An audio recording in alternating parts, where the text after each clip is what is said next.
En mai, le thatchérisme causait encore les dégâts qu'il avait causés pendant la décennie précédente, les plus odieux sur les plans social, économique. Et, en 2013, 2 jours après la mort de Margaret Thatcher, Glenda Jackson s'est levée au Parlement et a prononcé une attaque si brutale que les députés lui ont crié de se rasseoir. Elle ne s'est pas arrêtée. Pendant 8 minutes, elle a démoli la Dame de Fer, tandis que toute la salle était en proie au chaos. Mais ce n'était pas son premier moment explosif. Tout au long de sa carrière, elle avait quitté des plateaux de tournage, s'était battue avec des réalisateurs et avait refusé des millions plutôt que de faire des compromis, des scènes. De nus qui lui ont valu des menaces de mort aux discours politiques qui sont devenus viraux, Jackson n'a jamais reculé.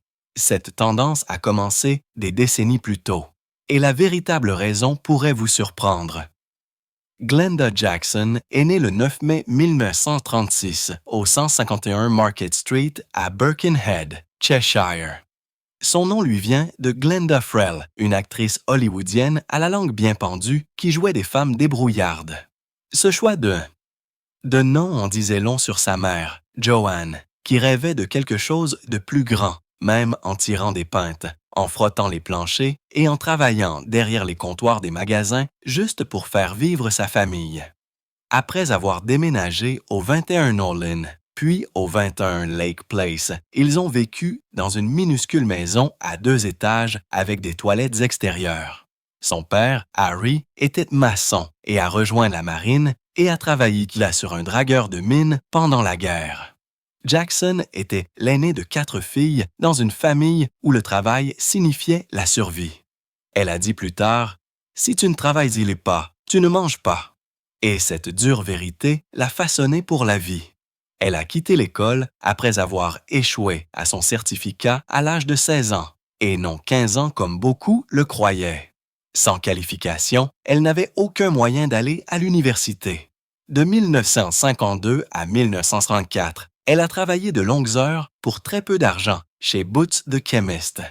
Elle détestait ça, appelant ça « ce foutu magasin de chimistes ».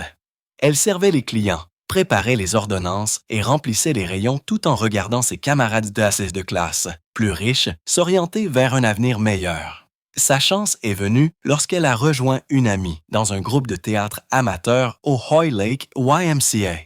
Ils ont joué Mystery of Green Fingers de J.B. Priestley. Et après un spectacle, quelqu'un lui a dit « Vous devriez faire ça professionnellement ». Ce moment a semé l'idée qui a tout changé. Sa première éducation ne venait pas des livres mais du cinéma. Pendant et après la guerre, elle s'asseyait dans des cinémas sombres à Birkenhead et Hoy Lake, regardant des films pour seulement 6 pence. Hollywood lui a donné des rêves alors que le rationnement prenait tout le reste. Le choix du nom de sa mère a soudainement pris tout son sens. Elle avait nommé sa fille d'après une femme qui jouait des héroïnes audacieuses de la classe ouvrière, comme si elle prédisait l'avenir de Glenda. Regarder Autant en s'emporte le vent et des films de gangsters lui a permis de s'évader. Cela a également allumé un feu à l'intérieur d'elle que sa vraie vie ne pouvait pas éteindre. En 1945, elle a postulé à la RADA, la seule école d'art dramatique dont elle ait jamais entendu parler. Au début, ils lui ont dit qu'ils n'avaient pas d'argent pour une bourse. Mais alors, quelque chose d'inattendu s'est produit. Le directeur de Boots a écrit au Cheshire County Council et l'a aidé à obtenir une bourse. Elle est arrivée à la RADA à 18 ans, rejoignant une classe qui comprenait Albert Finney, Cheyenne Phillips et Richard Briers. Contrairement à beaucoup de ses camarades de classe issus de milieux privilégiés, Jackson est arrivée avec de l'expérience. Elle avait déjà travaillé et vécu la pauvreté. Elle a dit qu'elle n'était pas là pour jouer à la bohème. Elle était là pour travailler. À la RADA, elle a subi des pressions pour perdre son accent du Nord. Tout le monde était censé parler d'un ton chic et poli. Jackson a refusé. Elle s'est accrochée à sa voix comme un symbole de qui elle était. Il ne s'agissait pas seulement de langage. Il s'agissait de classe sociale. Elle a tenu bon tandis que les autres se conformaient. Lorsque John Fernald a pris la direction de l'école la même année, il a commencé à l'éloigner de ses racines de classe supérieure. Jackson, avec Finney, est devenu partie intégrante de la nouvelle vague qui a apporté de vraies voix et de vraies histoires sur scène. Elle n'était pas intéressée à être une imitation parfaite. Elle était là pour être sincère. Son premier vrai emploi d'actrice est arrivé en 1957 au Crew Repertory Theatre. Elle ne gagnait que 3 $ par semaine. Cela ne couvrait même pas la nourriture convenable. Elle a séjourné dans des logements humides et infestés de cafards, sans chauffage et avec des salles de bain communes. Certaines nuits, les acteurs dormaient à même le sol, partageant un seul matelas. Elle a perdu du poids. Elle avait un vrai repas par jour. Quand elle est tombée malade de la grippe, elle n'a pas pu se permettre de manquer un spectacle. Elle a joué avec de la fièvre. Les acteurs ne faisaient pas que jouer. Ils balayaient les planchers, vendaient des billets et déplaçaient les décors. C'était brutal, mais Jackson a continué. En 1964, elle a rejoint la Royal Shakespeare Company, mais au lieu d'être reconnue, elle a été frappée par un autre type de jugement. Les réalisateurs l'ont qualifiée d'intéressante, mais pas belle. On lui a confié des rôles de servante ou de personnage secondaire en raison de ses traits vifs et de sa voix. Son Noélia a été décrite comme trop dure. Les critiques l'ont rejetée parce qu'elle ne correspondait pas à leur idée de la féminité.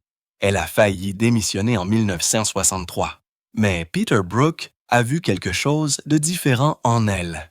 Il a réalisé que sa force et son intelligence pouvaient changer la façon dont les femmes étaient perçues sur scène. L'étiquette de vilain petit canard est rapidement devenue dénuée de sens lorsqu'elle a commencé à attirer les foules avec ses performances brutes et magnétiques. En 1965, elle a secoué le monde du théâtre lorsqu'elle s'était présentée nue dans Moratti. En tant que Charlotte Corday, elle s'est apparue, ensanglantée et seins nus en poignardant Maura. Les spectateurs ont regardé avec choc alors qu'elle était agressée et fouettée sur scène. Il ne s'agissait pas de choquer pour le plaisir de choquer. Il s'agissait de montrer la brutalité de la Révolution. Elle a reçu des menaces de mort. Les théâtres ont refusé de présenter la pièce, mais elle n'a pas reculé. Lorsque la version cinématographique est sortie en 1966, les choses ont empiré. Sa scène de nu a été coupée en Grande-Bretagne, mais présentée pendant près de 3 minutes en Europe. Les politiciens l'ont qualifiée de propagande communiste. Les églises ont protesté. Mais bien qu'elle ait été mise sur liste noire par les studios destinés aux familles, le scandale a fait d'elle un nom international. En 1971, elle est apparue dans l'émission Mormon Wise en tant que Cléopâtre. Personne ne s'attendait à ce qu'elle soit drôle, mais lorsqu'elle a dit « Tous les hommes sont des imbéciles », et ce qui les rend saintes, ce qui rend ainsi, c'est d'avoir une beauté comme celle que j'ai, les gens ont été stupéfaits. Son timing était parfait. Même Éric Moram, qui avait douté d'elle, a été époustouflé. Ce sketch a mené à Une maîtresse dans les bras, qui lui a valu l'Oscar. Elle était passée du théâtre radical à la comédie romantique presque du jour au lendemain. Dans Femmes amoureuses, sortie en 1969, elle a incarné l'artiste Gudrun Branghun et a prononcé l'une des répliques les plus notoires du cinéma. « Comment vont tes cuisses? Sont-elles fortes? Parce que je veux me noyer dans la chair. » De la chair chaude, physique et nue. Le film contenait une nudité masculine frontale complète et a obtenu une cote X. L'intensité de Jackson n'a jamais faibli. La scène de lutte près de la cheminée entre Oliver Reed et Alan Bates a été tournée à plusieurs reprises dans un manoir victorien froid. Jackson n'a pas bronché. À 33 ans, elle a remporté l'Oscar de la meilleure actrice, la première Britannique à le faire pour un film classé X.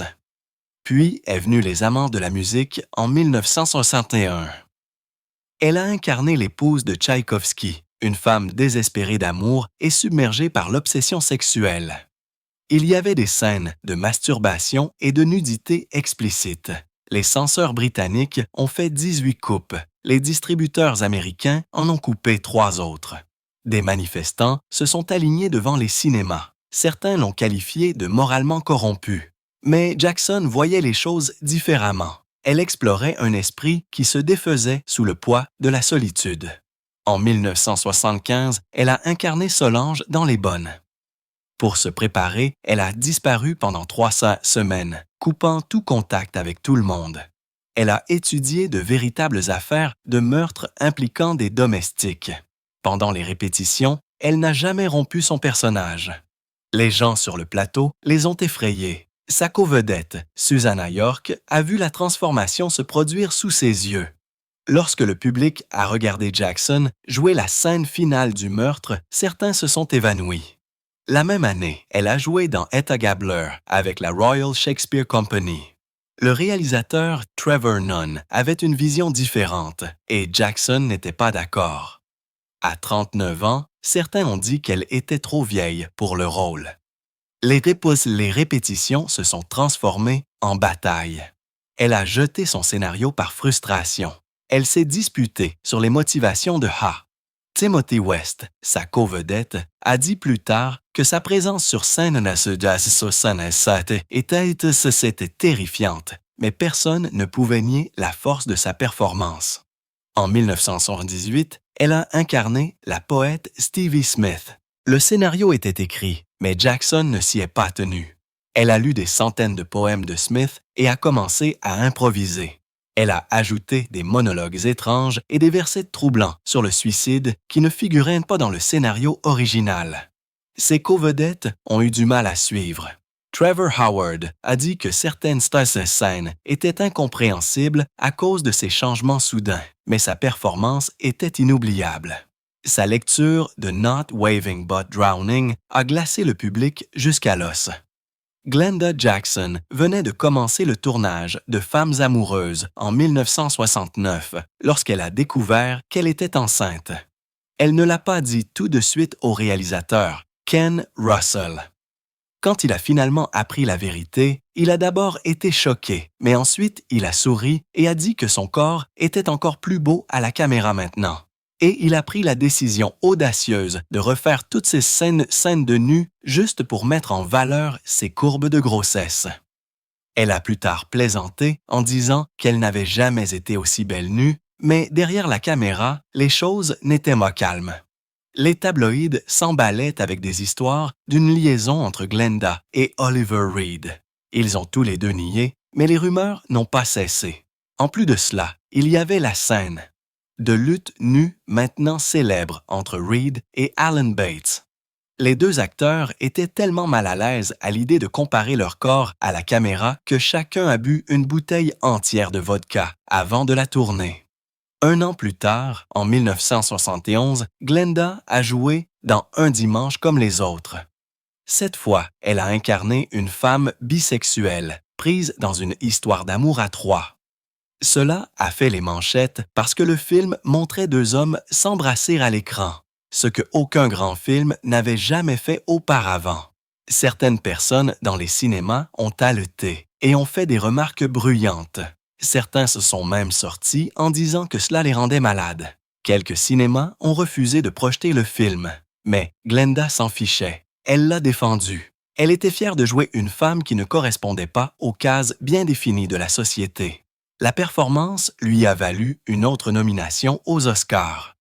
En 1973, elle a remporté son deuxième Oscar pour Une maîtresse dans les bras. Cela ressemblait à une comédie romantique douce, mais dans les coulisses, c'était tout sauf ça. Sa co-vedette, George Segal, n'arrêtait pas de changer le scénario, ce qui rendait Glenda folle. Elle aimait les choses planifiées et préparées. Lui, il aimait improviser. Ils se disputaient si souvent que le réalisateur devait intervenir juste pour les calmer. Elle a même menacé de démissionner à plusieurs reprises, mais lorsque le film est sorti, il a rapporté 16,8 millions de dollars et a prouvé que Glenda pouvait être à la tête d'une comédie à succès et être toujours prise au sérieux. Elle était devenue l'une des actrices les mieux payées à Hollywood, gagnant 500 000 $ par film. En 1975, elle a travaillé sur La Mégère et a eu un mauvais conflit avec le réalisateur, Joseph Lowy. Elle a ajouté des scènes de nu qui ne figuraient pas dans le scénario et il était furieux. Il a dit qu'elle était impossible à contrôler, mais elle a refusé de reculer. Elle croyait que les scènes supplémentaires aidaient à montrer les émotions de son personnage. Les disputes sont devenues si graves que le budget de 2 millions de dollars a été dépassé en raison des retournages constants. Pourtant, sa performance brute a été saluée comme l'une de ses plus audacieuses. 3 ans plus tard, en 1978, elle a joué dans Drôle de séducteur avec Walter Matthau. Une fois de plus, il y avait de la tension. Elle n'arrêtait pas de réécrire ses répliques et refusait de dire quoi que ce soit qu'elle jugeait faible ou irrespectueux envers les femmes. Elle arrivait sur le plateau avec des notes manuscrites et exigeait des changements sur place. Matthau n'aimait pas ça. Il était détendu. Elle était intense et ils se sont disputés presque tous les jours. Le film a coûté 8 millions de dollars, mais ces scènes ont pris plus de temps à cause de tous les changements. En fin de compte, leur chimie à l'écran a fonctionné et le film a rapporté plus de 25 millions de dollars.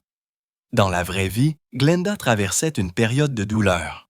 En 1974, elle a remporté son 2e Oscar, mais son mariage s'effondrait.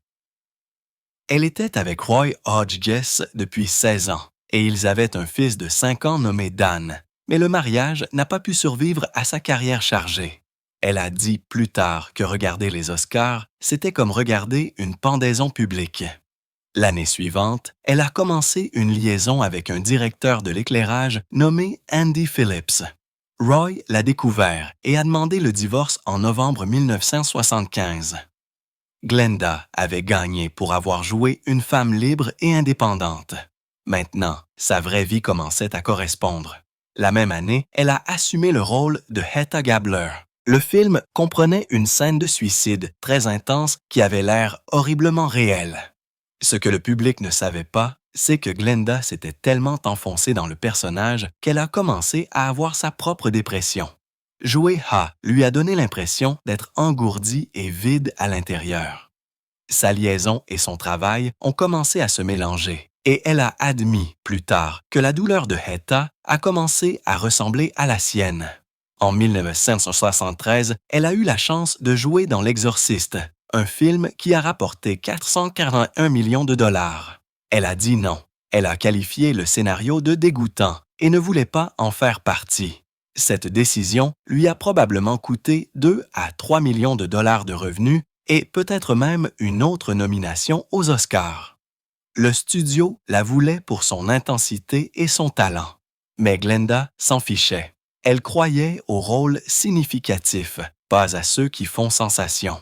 En 1969, pendant le tournage de Lost and Found avec Art Garfunkel, les choses ont si mal tourné que Glenda a quitté le plateau pendant 3 jours. Garfunkel n'arrêtait pas d'essayer de changer des répliques et de réaliser des scènes lui-même. Glenda pensait qu'il n'était pas professionnel.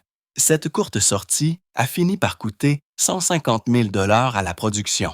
Quand elle a été revenue, elle avait le contrôle total sur leur scène, mais quand le film est sorti, il a fait un flop. Elle avait encore eu raison. En 1980, sur le plateau de Hopscotch, elle et Walter Matthau ont explosé dans une autre dispute. Elle a corrigé une de ses répliques et l'a traité de paresseux.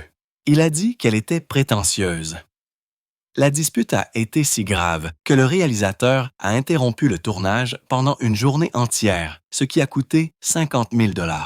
Glenda a refusé de sortir de sa caravane et Matthau a menacé de quitter complètement le film. L'histoire s'est répandue à Hollywood et sa réputation de difficile s'est encore accrue. Puis, en 1982, elle a joué Patricia Neal, survivante d'un AVC, dans un téléfilm. Pour rendre la performance réelle, Glenda a passé du temps avec de vrais patients victimes d'AVC, mais elle a poussé les choses à l'extrême. Pendant une scène, elle a refusé les analgésiques et a continué à jouer dans une vraie douleur pendant 4 heures. L'équipe était horrifiée. L'infirmière sur le plateau a déposé un rapport, mais Glenda ne s'est pas arrêtée tant que la scène ne lui a pas semblé honnête. Elle a obtenu une nomination au BAFTA, mais les gens se sont demandé si cela valait la peine de ce qu'elle s'était fait subir. En 1985, elle a joué avec Ben Kingsley dans Turtle Diary. Le film était calme et émotionnel, mais dans les coulisses, les commérages étaient bruyants. Les gens prétendaient que les deux acteurs avaient une liaison. Quelqu'un a dit les avoir vus dans sa caravane. La femme de Ben s'est présentée sur le plateau vers la fin du tournage. Les paparazzi l'ont surprise en train de se disputer avec Glenda. Lorsque les journalistes ont posé des questions, Glenda n'a rien nié ni confirmé. Elle a juste dit qu'elle ne répondait pas au commérage. En 1949, à l'âge de 53 ans, elle a enlevé ses vêtements pour The Rainbow et a choqué tout le monde. Elle a fait une scène de nue frontale complète qui a duré plus de 3 minutes. Certaines personnes ont dit que c'était courageux, d'autres ont dit que c'était trop. Le studio voulait qu'elle utilise une doublure corporelle. Elle a refusé. Elle a dit que les femmes ne deviennent pas invisibles après la ménopause. Le film a obtenu une cote 18 au Royaume-Uni, principalement à cause de sa scène, mais elle s'en fichait. Elle croyait en l'honnêteté et au pouvoir, peu importe son âge. Dans les années 1980, ses entrevues sont devenues presque aussi célèbres que ses rôles. Elle détestait les questions superficielles et transformait souvent les entrevues en conférences. Une fois, en 1987, un journaliste lui a posé des questions sur sa routine de beauté. Elle a frappé la table et l'a traité de sexiste. L'extrait n'a jamais été diffusé, mais le mot s'est répandu. Certains médias ont commencé à l'éviter. Ses attachés de presse ont dit que c'était comme un suicide de carrière, mais Glenda s'en fichait. Elle a refusé de jouer le jeu. Puis, en 1992, elle a de nouveau choqué tout le monde. Elle avait 56 ans et était au sommet de sa carrière, mais elle a quitté le métier d'actrice et s'est présentée au Parlement. Elle n'avait même jamais assisté à une réunion locale du Parti travailliste auparavant, mais elle était furieuse contre Margaret Thatcher. Elle a un jour traversé une porte vitrée de colère après avoir entendu les paroles de Thatcher à la télévision. Glenda a renoncé à des millions de dollars en tant qu'actrice pour un salaire de 30 000 $ en tant que députée. Elle ne faisait pas que prétendre être audacieuse dans les films. Elle était audacieuse dans la vraie vie. La même année, elle s'est présentée contre Oliver Lewin, un ancien conseiller de Thatcher. Il avait 36 ans et était bien introduit. Elle n'avait aucune expérience, mais elle avait du feu. Elle a marché sous la pluie, frappé aux portes et fait face à des chahuteurs qui la traitaient de plaisanterie. Mais elle n'a pas reculé. Le 9 mai 1992, elle a battu Letwin par seulement 240 voix. Sa victoire a choqué tout le monde et lui a valu un poste de premier plan seulement 4 ans plus tard. Mais même en tant que politicienne, elle n'a pas suivi les règles. Elle a souvent voté contre son propre parti. En 1999, elle a quitté son poste au gouvernement juste pour se présenter à la mairie de Londres. Elle a perdu lamentablement, obtenant seulement 4,4% des voix. Les gens ont appelé ça un suicide politique. Mais Glenda ne se souciait pas de la popularité. En 2005, elle a même menacé de défier Tony Blair, à moins qu'il ne démissionne. Son plus grand moment est survenu en 2003 lors des débats sur la guerre en Irak. Elle s'est levée au Parlement et a interrompu le discours de Blair pour qualifier la guerre d'illégale. Blair l'a complètement ignorée, ce qui n'a fait qu'amplifier ses critiques. Après la guerre et la mort de l'expert en armement, Dr. David Kelly, Glenda a exigé la démission de Blair. Elle se fichait que son propre parti se retourne contre elle. Elle croyait qu'il fallait faire ce qui était juste. Sa dernière explosion est survenue en 2013, seulement 2 jours après la mort de Margaret Thatcher. Le Parlement s'est réuni pour lui rendre hommage. Glenda s'est levée et a prononcé une attaque de 8 minutes qui a stupéfié tout le monde. Elle a dit que Thatcher avait blessé le pays et qu'elle ne la considérait pas comme une vraie femme. Les députés lui ont crié de se rasseoir, mais elle a continué. Son bureau a reçu 900 courriels le lendemain. La plupart étaient des messages de soutien. L'extrait est devenu viral. Elle avait une fois de plus dit ce que les autres avaient trop peur de dire. Lorsque Glenda Jackson a été nommée ministre des Transports en mai 1997, elle a immédiatement commencé à faire pression pour un plan de 26 milliards de dollars visant à améliorer les transports en commun, en particulier le rail. Elle a dit que les voitures faisaient partie du problème et a même affirmé que les conducteurs devraient être coincés dans la circulation juste pour voir passer des autobus propres. Son objectif était de faire en sorte que les gens abandonnent complètement les voitures. Mais son message s'est heurté à un mur lorsqu'elle a été prise en flagrant délit d'utiliser sa propre voiture pour se rendre à des événements liés au transport. Des photos d'elle sortant de son véhicule au lieu d'utiliser les autobus, même qu'elle louangeait, se sont répandues rapidement. Les gens ont commencé à la traiter d'hypocrite. Sa défense était que tout le monde ne vivait pas dans une ville et que certains endroits avaient vraiment besoin de voitures, mais cela n'a fait qu'aggraver la contradiction. Au Parlement, elle a été grillée par des députés conservateurs qui ont dit que ses actions ne correspondaient pas à ses paroles. Elle a qualifié ça de petite politique, mais sa crédibilité a subi un coup dont elle ne s'est jamais complètement remise. 3 ans plus tard, en 2000, elle a de nouveau choqué tout le monde en dormant dans les rues de Westminster pour attirer l'attention sur l'itinérance. Jackson a dit que son enfance à Birkenhead lui avait appris à quel point cette peur pouvait être réelle. Elle a utilisé du carton pour la literie et a choisi un seuil de porte près du Parlement pour passer la nuit. Il faisait un froid glacial. Elle a dit que ça lui faisait sentir effrayée, froide et profondément vulnérable. Certains ont louangé son engagement, mais d'autres ont dénoncé l'acte comme un coup de publicité. Le coup de publicité s'est produit juste au moment où le Parlement débattait du budget de 138 millions de dollars pour les sans-abri. À cette époque, environ 700 personnes dormaient à la rue en Angleterre, contre 1850 en 1998. Mais la presse s'en est donnée à cœur joie, et les députés étaient divisés sur la question de savoir s'il s'agissait d'empathie ou de théâtre. Puis est venu 2005. Jackson a été à peine réélu avec seulement 451 voix à Hampstead et Highgate. Et cette victoire est venue avec une autre tempête. Les critiques ont affirmé qu'elle jouait dans les débats au lieu de vraiment parler avec le cœur. En raison de son passé d'actrice oscarisée, ses adversaires ont dit qu'elle utilisait des poses dramatiques et des gestes pour manipuler le public. Il y avait même une analyse vidéo affirmant qu'elle bougeait comme si elle était sur scène. Scène, pas au Parlement. En plus de cela, son bureau était sous surveillance pour 14 000 $ de dépenses de rénovation.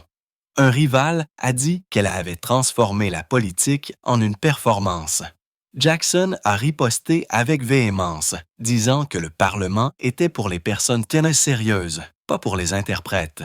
Mais l'ombre de son passé d'actrice a continué de la suivre pendant le reste de sa carrière politique. Son dernier grand moment en politique est survenu en mars 2015. Dans l'un de ses derniers discours avant de prendre sa retraite, Jackson s'est levé au Parlement et a prononcé une violente attaque de 12 minutes contre les mesures d'austérité conservatrices. Elle a dit que les coupes ramenaient les dépenses publiques aux années 1930. Elle a souligné les 3 milliards de dollars de réduction d'impôts pour les riches, tandis que les services sociaux étaient vidés de leur substance. Elle a dit que les plans de George Osborne forceraient pour le Royaume-Uni à repenser le rôle même du gouvernement. Elle avait 69 ans à l'époque et son discours a été applaudi debout par les députés travaillistes. Mais de l'autre côté, les conservateurs ont ricané lorsqu'elle a comparé la Grande-Bretagne actuelle à l'époque d'avant le NHS. Malgré le fait que Tony Blair aurait tenté de la convaincre de rester, Jackson s'est retiré après 23 ans au Parlement. Sa retraite n'a pas mis fin aux controverses. Au cours d'une entrevue en 2019, alors qu'elle jouait le rôle du roi Lear à New York, elle a dit que les 17,4 millions de personnes qui ont voté pour quitter l'Union européenne lors du référendum sur le Brexit avaient été induites en erreur. Elle a affirmé qu'elle n'avait pas suffisamment d'informations pour prendre cette décision. La réaction en ligne a été féroce. Les partisans du Brexit ont lancé des campagnes lui disant de rester en Amérique. Elle a dit que le Parlement avait perdu sa raison et qu'elle ne pouvait pas croire ce qu'elle voyait de la part de ses anciens collègues. Les négociations de Theresa May sur le Brexit, a-t-elle dit, n'avaient aucun sens pour elle. Ses critiques ont qualifié ça de snobisme d'élite. Mais Jackson n'a rien retiré. Elle a dit que sortir de l'UE sans accord serait un désastre et a refusé de l'édulcorer. La même année, à 82 ans, elle est retournée à Broadway pour jouer le roi Lear. C'était un spectacle de près de 4 heures, présenté 8 fois par semaine. Elle était petite, mais elle commandait complètement la scène. Les critiques ont dit que son âge et sa fragilité rendaient sa version de Lear encore plus puissante. Certaines critiques n'ont pas été tendres avec le reste de la distribution, mais presque tous ont convenu que Jackson elle-même était une force. Un critique a qualifié sa performance de tempête enroulée. Elle a poussé chaque réplique, même si la longue production poussait tout le monde à ses limites. Son endurance a étonné le public. À 83 ans, elle dépassait encore des acteurs de la moitié de son âge. L'année précédente, elle avait joué dans 3 grandes femmes et une entrevue étrange a suivi. Un journaliste du Los Angeles Times est allé lui parler autour d'un thé, mais l'intensité de Jackson a submergé toute la rencontre. Elle a frappé la table. Ses réponses étaient sèches. Le journaliste a dit qu'il était parti épuisé. Jackson a admis plus tard qu'elle savait qu'elle avait été trop forte, disant que ce qui fonctionnait sur scène ne fonctionnait pas à une table de thé. Mais ce moment a ajouté à sa réputation de quelqu'un qui n'adoucissait pas ses angles, même pas pour la presse. En 2020, en 2020, elle a incarné une femme atteinte de démence dans Elisabeth a disparu. Et cette fois, sa performance venait d'un endroit très personnel. Sa propre mère avait souffert de la maladie d'Alzheimer. Jackson a rencontré des médecins et a passé du temps à apprendre ce que vivent les patients. Elle a dit que leur colère n'était en réalité que de la frustration. Le film de 97 minutes a montré son personnage glissant dans et hors de la réalité, déterminé à résoudre un mystère même si sa mémoire s'effondrait. Les critiques l'ont louangé d'avoir permis aux caméras de capturer chaque ride, chaque signe de l'âge. Elle ne s'est pas retenue. Elle a gagné un BAFTA pour ça. En 2022, Jackson a tourné ce qui allait être son dernier rôle dans The Great Escaper, jouant aux côtés de Michael Caine. Le film était basé sur une histoire. À propos d'un vétéran de guerre de 89 ans qui s'est échappé de sa maison de soins pour assister à un anniversaire du jour. Jackson a joué sa femme. Sa santé était manifestement défaillante. Elle avait l'air frêle à chaque réplique et chaque ombre sur son visage visible en haute définition. Mais la performance était toujours pleine de charme et de courage. Malheureusement, elle est décédée juste avant la sortie du film. Elle avait 87 ans. Sa mort a été décrite comme paisible, entourée de sa famille après une courte maladie. Des hommages sont venus de tout l'éventail politique. Même Michael Caine a dit qu'elle était l'une des plus grandes. Ce qui a rendu ces dernières années encore plus fascinantes, c'est son arrangement de vie. Elle partageait une maison à Blackheath avec son fils Dan Hodges, un chroniqueur politique conservateur. Elle avait passé des décennies en tant que députée travailliste, tandis que son fils écrivait pour le Mail on Sunday. Elle a un jour plaisanté en disant qu'elle avait dû bien faire quelque chose en tant que parent si son fils avait fini par croire le contraire de tout ce qu'elle défendait. Les députés conservateurs lui ont même dit qu'ils aimaient lire les chroniques de Dan. Elle a dit qu'elle ne s'est jamais disputée avec lui au sujet de la politique. « C'est un adulte, et je suis une adulte », a-t-elle expliqué. « Vous devez juste vivre avec vos différences. » Après sa mort, des questions ont commencé à se poser au sujet de mémoires inédits qu'elle aurait pu laisser derrière elle. Elle avait toujours été discrète, faisant rarement des entrevues de célébrités, mais des gens près d'elle ont laissé entendre qu'il pourrait y avoir des écrits personnels qui en offraient davantage sur sa vie, en particulier ses premières relations. Son divorce de 1976 avait déjà attiré l'attention. Son mari a demandé le divorce en raison d'adultère, ce qu'elle n'a pas nié.